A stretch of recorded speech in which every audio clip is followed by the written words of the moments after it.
the Galactic Senate's newest member. The Galactic Senate Chamber was an awe-inspiring sight, an impossibly vast dome, its walls shimmering with holographic projections of thousands of alien representatives. Each species had a seat in the Grand Assembly, their forms varying from towering insectoids to amorphous, gelatinous masses.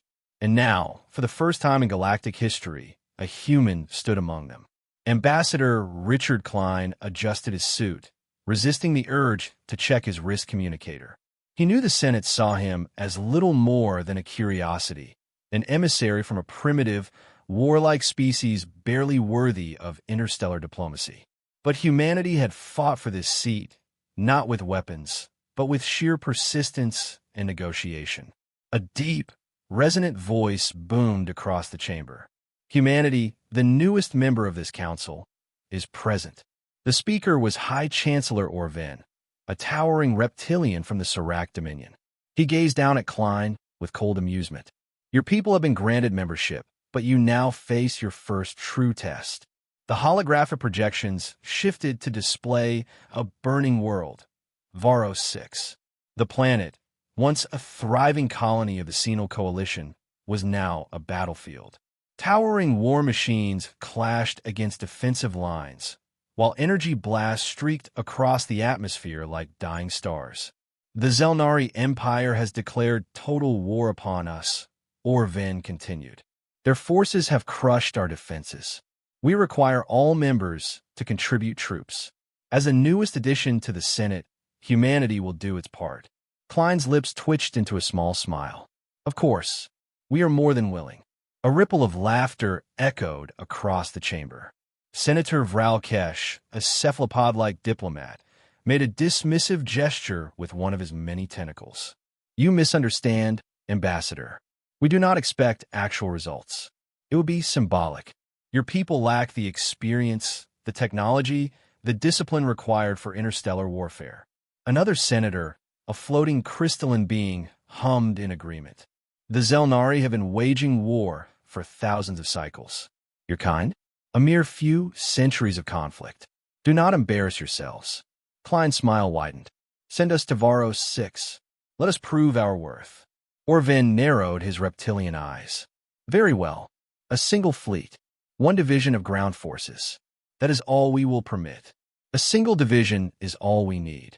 The Senate chamber erupted in hushed murmurs. Klein could hear their condescension, their amusement. Humans would be wiped out in mere days, if not hours. But Klein knew something they didn't.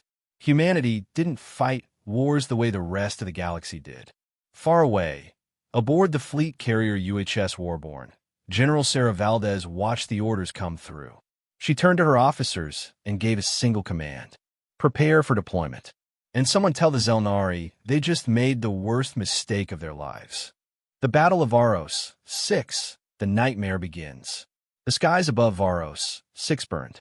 Wreckage from fallen warships littered the planet's upper atmosphere, the remnants of yet another failed defense by the Senal Coalition.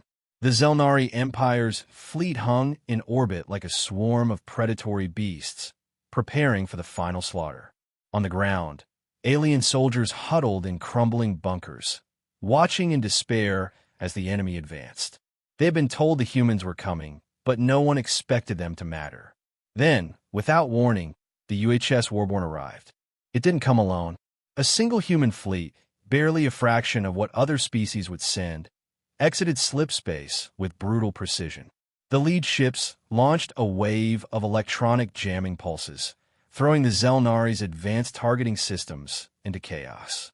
Their warships, accustomed to neat, orderly battles fought over weeks or months, suddenly found their communications severed. And then the bombardment began. The humans didn't fire in predictable patterns. They targeted command hubs first, using guided kinetic weapons that tore through shields with terrifying efficiency. Zelnari commanders found their battle plans useless as their command networks collapsed in minutes. On the ground, General Sarah Valdez stood amidst her troops, clad in reinforced armor that was sleeker and more practical than the bulky exosuits the Senate's forces used. Her forces were already moving, deploying in fire teams rather than rigid formations, using terrain, stealth, and misdirection in ways the Zelnari had never encountered. Zelnari warriors, towering insectoid creatures bred for war, charged toward human positions. They expected a glorious melee. Instead, they found hidden traps, misdirected fire, and calculated ambushes. The Zelnari had always relied on overwhelming numbers. But against the humans, numbers didn't matter. Every engagement was a slaughter, only not in the way the Zelnari had imagined. Plasma bursts cut through the air as human soldiers executed precise, coordinated kill zones, making use of drones, automated turrets, and experimental AI-assisted targeting systems. The battlefield wasn't just a war zone. It was a calculated extermination. Zelnari battalions that once took months to break crumbled in hours. Desperate, the Zelnari commanders ordered orbital strikes on their own positions, only to find that the humans had already infiltrated their targeting networks. Their own weapons were turned against them. Aboard the Warborn, Valdez received a final transmission from a retreating Zelnari general. His voice, once filled with arrogance, now shook with something the Zelnari had never felt before: terror. What are you? Valdez watched as the last Zelnari warship in orbit detonated, then replied with cold finality. Your first mistake was thinking this was a battle. She turned to her officers. We're done here. The Battle of Varos 6 had ended. It had taken less than a single day. And across the galaxy, the first whispers of fear began to spread. The aftermath, the Senate's terrified reaction.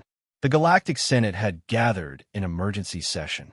Normally, such meetings were announced days in advance, but the events on Varos 6 had shattered every expectation of how war was fought. There was no time for formalities. A massive holographic projection hovered above the chamber, playing grainy, intercepted footage of the battle. Zelnari warriors, once thought to be the most fearsome soldiers in the galaxy, were seen fleeing, screaming in terror. Their towering war machines lay in twisted ruins, reduced to smoking metal coffins. The final transmission from the Zelnari general played on a loop. What are you?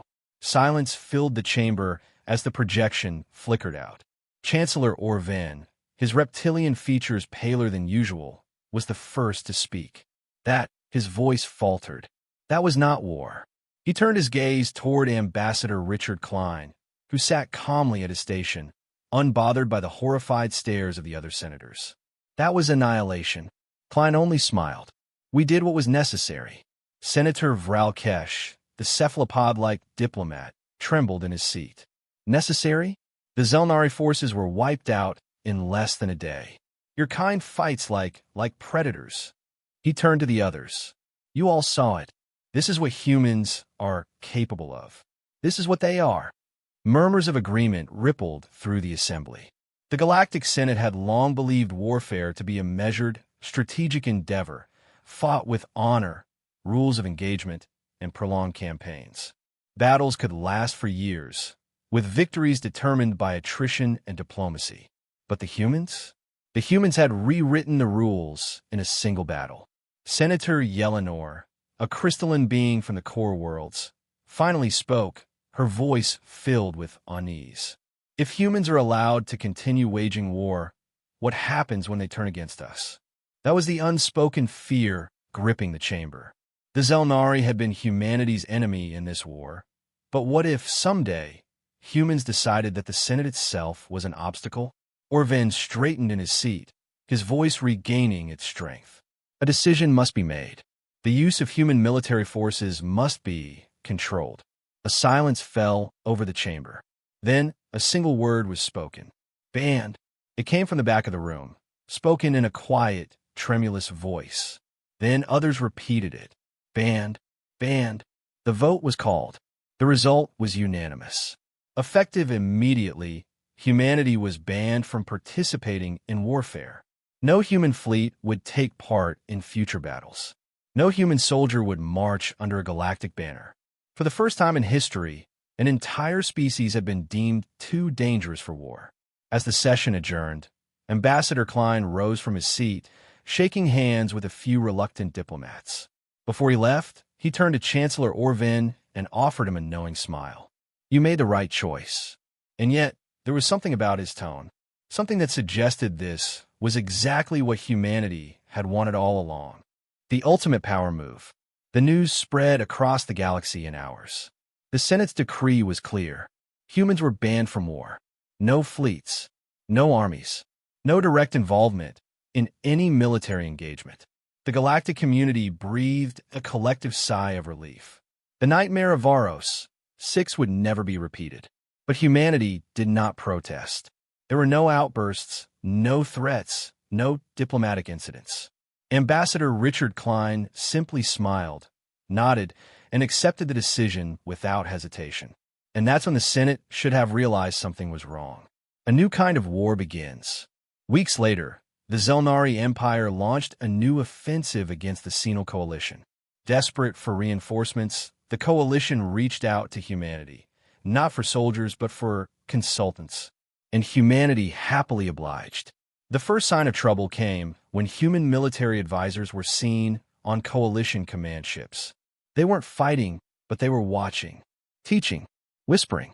Soon, coalition forces began adopting new tactics, faster, more unpredictable.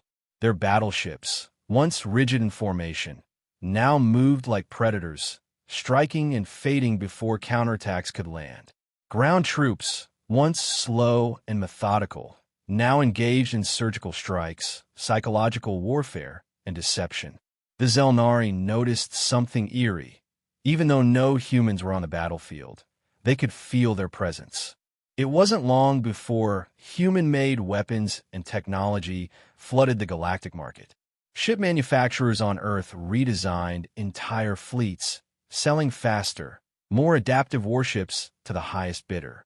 AI-driven combat drones, tactical data algorithms, and cyber warfare suites found their way into the hands of every military force willing to pay. Humanity wasn't fighting wars anymore. They were selling them. The Senate's mistake. In an emergency session, the Galactic Senate convened once more. Chancellor Orvin's voice was filled with barely concealed panic.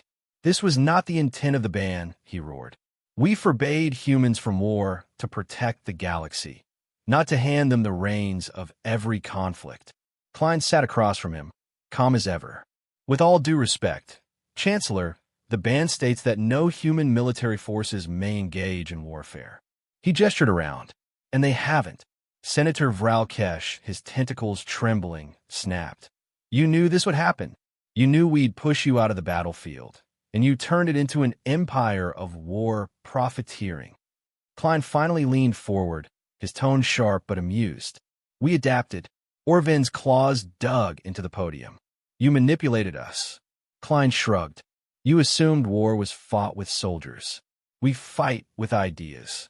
The final submission. The Senate realized too late. Humanity had not been removed from war. They had become its architects. The final scene. A Zelnari general arrives at Earth, kneeling before an unarmed human strategist. His voice shakes as he asks, teach us how to win. The human smiles. It's not about winning. It's about making sure your enemy never even gets a chance.